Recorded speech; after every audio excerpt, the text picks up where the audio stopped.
Hello beautiful people, j'espère que vous allez bien, j'espère que vous portez bien.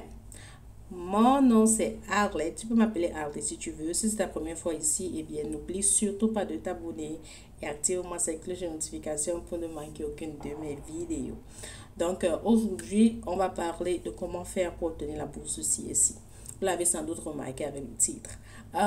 Certains d'entre vous pensent que c'est un truc très difficile à faire parce que quand on veut aller dans d'autres pays, c'est souvent très difficile et parfois on est souvent rejeté par ces pays-là. Mais la Chine, c'est pas comme ça. Quand tu viens en Chine pour étudier, généralement le processus n'est pas très compliqué. Mais ça prend du temps et c'est très stressant et on te demande beaucoup de documents, tout comme dans d'autres pays d'ailleurs. Donc aujourd'hui, on va parler de comment obtenir la bourse CSI, comme je l'ai tantôt dit. Alors, on se retrouve juste après le générique.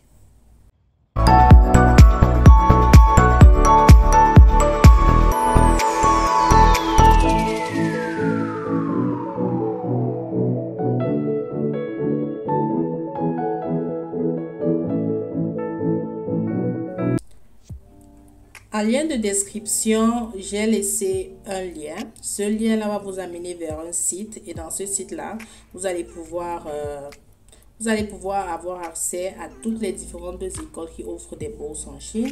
Et dans ce site-là, on va vous montrer tout ce que ces bourses-là comportent. Parce que les bourses ne sont pas pareilles en Chine. Il y a des bourses où on te demande de payer peut-être la moitié de la scolarité. Et puis l'école prend en charge le reste. D'autres, tu ne payes rien du tout. Tu ne payes rien. La seule chose que tu fais, c'est de fréquenter. Et parfois même, tu reçois de l'argent à la fin du mois. Bref, toutes les bourses sont différentes et toutes les bourses sont de différents noms. Donc, ceux qui vont aller dans ce site-là vont souvent remarquer cela. Bon, le processus pour obtenir une bourse CSI est très simple. La première des choses à faire, c'est d'abord de trouver une école. Oui, trouve d'abord une école qui t'intéresse. Et s'il vous plaît, vérifiez bien les informations de ces écoles-là, si ça va avec ce que vous voulez venir étudier en Chine. Parce qu'on a beaucoup de personnes qui vont juste vers une école parce que peut-être qu'ils ont entendu parler de l'école, ou bien peut-être parce que, bon, peut-être que le nom de l'école leur plaît, bon, pour de mauvaises raisons en tout cas. Et après, à la fin de la journée, ils arrivent ici, là, ils trouvent que ce n'est pas ce qu'ils voulaient. Après, ça devient compliqué pour vous. Donc, vérifiez bien les informations. Toutes les écoles écrivent toujours les informations sur leur site. Donc, lisez tout bien. OK? Comme je disais tantôt, la première des choses, c'est d'abord de trouver une école. La deuxième chose à faire, oh my god, my voice, j'étais un peu malade, donc excusez ma voix, j'étais un peu malade. Donc la deuxième chose à faire, c'est de trouver un professeur. Il faut trouver un professeur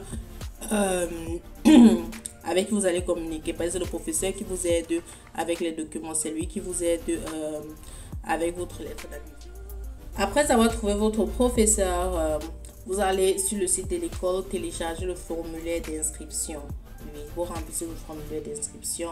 Ça se remplit généralement en ligne. Vous remplissez le formulaire d'inscription et puis vous envoyez à l'école. Si l'école est d'accord avec votre formulaire, s'ils sont d'accord avec votre profil ou bien si votre profil les intéresse, ils vont vous demander d'envoyer d'autres documents comme peut-être vos relevés de notes, medical